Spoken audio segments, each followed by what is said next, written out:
நீங்கள் பார்த்து கொண்டு இருப்பது உங்கள் கௌசிகா ரிவ்யூ. சரி வாங்க வீடியோக்குள்ள போய் என்ன நடக்க போகுது அப்படின்னு சொல்லிட்டு பாத்தீங்களா.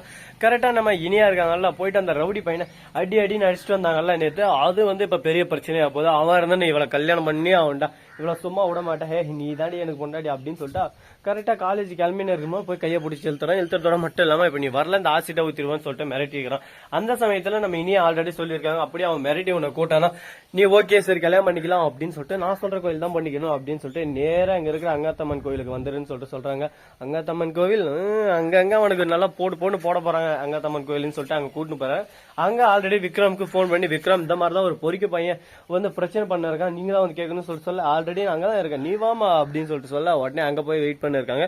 அவனும் உள்ள தாலி கட்டலாம்னு சொல்லிட்டு கிட்ட போறான். அந்த சமயத்துல கரெக்டா என்னப்பா ரவுடி சார் மாமியார் வீட்டுக்கு போகணுமா, வாங்க பொறிக்க சார் அப்படின்னு சொல்லிட்டு ஒரு பக்கம் கூப்பிட உடனே அவனுக்கு ஒரு பக்கம் பீதிக்கணும், இன்னடி போலீஸ் வர வச்சா அவனு இப்பயே பாரு இதை தோத்துறான் அப்படின்னு சொல்லிட்டு எடுத்து ஊத்துறதுக்கு கையை வேசுறான். அந்த செகண்ட்ல அப்படியே சும்மா நம்ம விக்ரம் போயிட்டு பலான ஒரு அடி விடுறாங்க. அப்படியே அது அவன் மேலே ஊத்திது. அவன் மூஞ்சி அப்படியே சும்மா பொறுக்குன்னு பொசுங்கி போயிருன்னு சொல்லிட்டு பார்த்தா அது பச்சை தண்ணி. அடப்பாவே இந்த பச்சை தண்ணியை வச்சோன்னா ஊரை ஏமாத்திண்டா அப்படின்னு சொல்லிட்டு அவன் மேல அப்படியே கேஸை போட்டு அடின்னு வச்சு உள்ளா. யான் ஒருத்தன் உள்ள போனாலும் அவன் கூட ஒரு தோஸ்து உயிர் நண்பன் ஒருத்தன் இருப்பாங்க, அவன் ஒரு பக்கம் அடிக்கிறதுக்கு வரான். அவனையும் பிடிச்சி உள்ள போட்டு எதுக்குடா என் கூடயே வரேன் அப்படின்னு சொல்லிட்டு அவன் கேட்க, நான் எங்கடா கூட வரேன், நீ தாண்டா எல்லா பிரச்சனையும் என்ன மாட்டி விட்டு உன் கூடயே கூட்டின்னு போறேன், எதுக்குடா இந்த மாதிரி பண்ற அப்படின்ற மாதிரி ஒரு பக்கம் பேசி ஒரு பக்கம் கான்செப்ட் இது பண்ணி அப்படியே போறாங்க.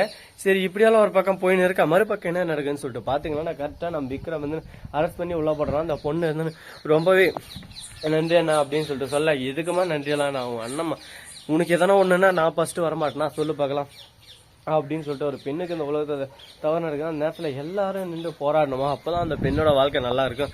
முன்ன இப்போ அவன் தேவையில்லாம இப்ப டிஸ்டர்ப் பண்ணா உன் படிப்பு தான் ஸ்பாயில் ஆகும், இனிமே அவன் வாழ்க்கையிலே வரமாட்டான், நீ சந்தோஷமா படிச்சு நீ பிடிச்ச மாதிரி என்ன வேணாலும் ஆகுமா அப்படின்னு சொல்லிட்டு சொல்ல அவ்வளவு சந்தோஷமா அந்த இடத்த விட்டு போறான்.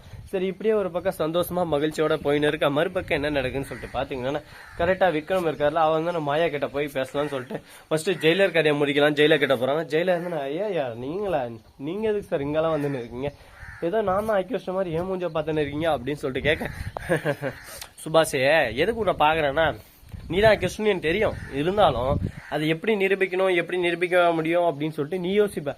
ஆனா நீ அக்யூஸ்ட்ன்றது எனக்கு தெரிஞ்சிச்சுல, இதுக்கு மேல உன்னை எப்படி பிடிக்கணும் எப்படி கடையணும் எல்லாமே எனக்கு தெரியும், உன் கூட கூட்டாளி யாருன்னு சொல்லிட்டு தெரியும், மாயா அப்படின்னு சொல்லிட்டு சொல்ல, இன்னாது மாயாவா அப்படின்னாலும் எனக்கு யாரும் தெரியாது, என்ன பேசுறீங்க உங்க இஷ்டத்துக்கு எதோ பேசினு இருக்கீங்க, என்னை பார்த்தா உங்களுக்கு எப்படி தெரியுது அப்படின்னு சொல்லிட்டு கேட்க, உடனே அவங்க ஒரு பக்கம் பக்கு திக்குன்னு இது ஒரு பக்கம், ஐயோ இதுக்கு மேல நான் வாயை தரக்கூடாது சாமி அப்படின்னு சொல்லிட்டு வாயை முடிஞ்சு சைலண்டா இருக்காங்க. இதுக்கப்புறம் வாயை திறப்பாங்கன்னு சொல்லிட்டு பார்த்தீங்கன்னா கண்டிப்பா வாயை திறக்க மாட்டாங்க. போடா சாமி போனது போச்சு வந்தது வந்துச்சு அப்படின்னு சொல்லிட்டு வெந்து தனிந்த காடு நீ ஊட்ட பார்த்து ஓடு அப்படின்ற மாதிரி தான் டைலாக் ஒரு பக்கம் ஓடின்னு இருக்கு. இது எங்க போய் முடியும்னு பொறுத்து பார்த்தா தெரிய போகுது. சோ நண்பர் இந்த வீடியோ பிடிச்சிருந்தா லைக் பண்ணுங்க, கமெண்ட் பண்ணுங்க, ஷேர் பண்ணுங்க, டிண்டிங் மேல தட்டி விட்டு போங்க.